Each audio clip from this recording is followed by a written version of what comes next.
तर माझा मंत्री महोदयांना एक स्पेसिफिक प्रश्न असा आहे. मंत्री महोदय, आपण सांगितलं की जवळजवळ 12,733 ह्या प्री प्रायमरी प्रायव्हेट स्कूल्स आहेत. एकीकडे आपण हे पाहतो, दुसरीकडे आपल्या राज्य शासनाच्या जवळ 1,10,000 अंगणवाडी आहेत आणि त्या सिमिलर आहेत. या अंगणवाडीत काम करणाऱ्या सेविकांच्या पगाराची काय परिस्थिती आहे तुम्हाला आम्हाला सर्वांना ज्ञात आहे. बिचाऱ्या कायम आंदोलन करत असतात. पण ह्या प्री स्कूलची फी जर पाहिली अध्यक्ष महोदय, तर ह्या फीला कुठेही मॉनिटरिंग नाही, कारण याचं रजिस्ट्रेशनच आपल्याकडे होत नाही. दुसरं, आता आपण बोलताना सांगितलं की आम्ही एंट्रन्स परीक्षेवरती बंधनं आणणार आहोत. अध्यक्ष महोदय, या राज्यातल्या सगळ्या प्रायव्हेट स्कूल्स त्यांच्याकडे बालवाडीपासून एंट्रन्स परीक्षा आहे आणि अलीकडच्या परिस्थितीला ते विद्यार्थीच नाही तर पालकांच्या सुद्धा एंट्रन्स परीक्षा त्यांना द्यावे लागतात. माझी 4.5 वर्षाची मुलगी आहे, ती आता प्री स्कूलमध्ये जाते, प्रायव्हेट स्कूलमध्ये जाते. आज तिला अल्फाबेट्स वाचता येतात, नंबर्स वाचता येतात, वर्ड सुद्धा वाचायला ते शिकवतात आहेत. इतकं शिक्षण जर प्री स्कूल प्रायव्हेटमध्ये देतात तर आपण शासकीय अंगणवाड्यांसाठी काही नियम ह्या संदर्भातले आणणार आहोत का? कारण ही स्पर्धेमध्ये खूप मोठी डिस्पॅरिटी होते. अंगणवाडींमध्ये आपण आज पोषण आहारावरती जोर देतोय आणि इकडे प्रायव्हेट स्कूल शिक्षणामध्ये इतक्या जर अग्रेसर होणार असतील तर भविष्यामध्ये आपण 8वी पर्यंत परीक्षा सुद्धा घेत नाहीत अध्यक्ष महोदय.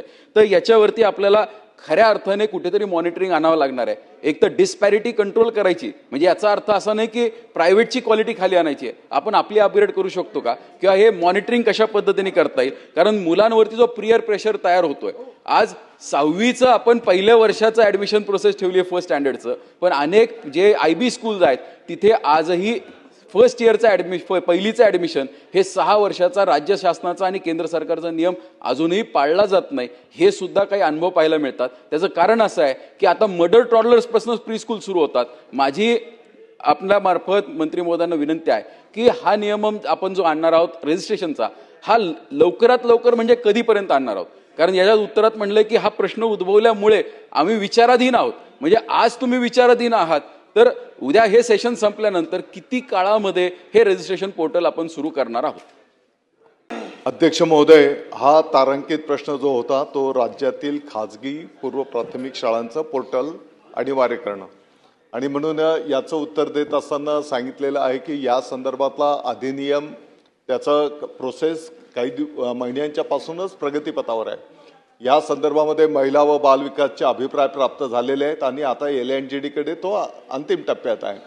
तिकडनं एकदा कायदेशीर आपल्याला मान्यता त्या ठिकाणी सगळे प्रावधान झाले की त्यानुसार अधिनियम झालं की त्याच्यावर आपण तात्काळ अंमलबजावणी सुरू करणार आहोत. यामध्ये निश्चितपणे फीमध्ये पण काय प्रावधान असलं पाहिजे त्याचाही समावेश त्या ठिकाणी केला जाईल. त्याच्यासोबतच शिक्षकांचंही क्वालिफिकेशन काय असलं पाहिजे. आत्ताच मी माहिती दिली की 20 बालकांच्या पाठीमागे 1 शिक्षक, याचंही प्रारूप त्या ठिकाणी करण्यात आले. आणि सन्माननीय आमदार महोदयांनी जो मुद्दा उपस्थित केलेला आहे याच्यासोबतच आपल्या महिला व बालविकासच्या माध्यमातून ज्या अंगणवाडी आणि बालवाडी कंडक्ट केले जातात, नवीन राष्ट्रीय शैक्षणिक धोरणानुसार त्यांनाही अपग्रेड करण्याचं काम त्या ठिकाणी प्रगतीपथावर आहे.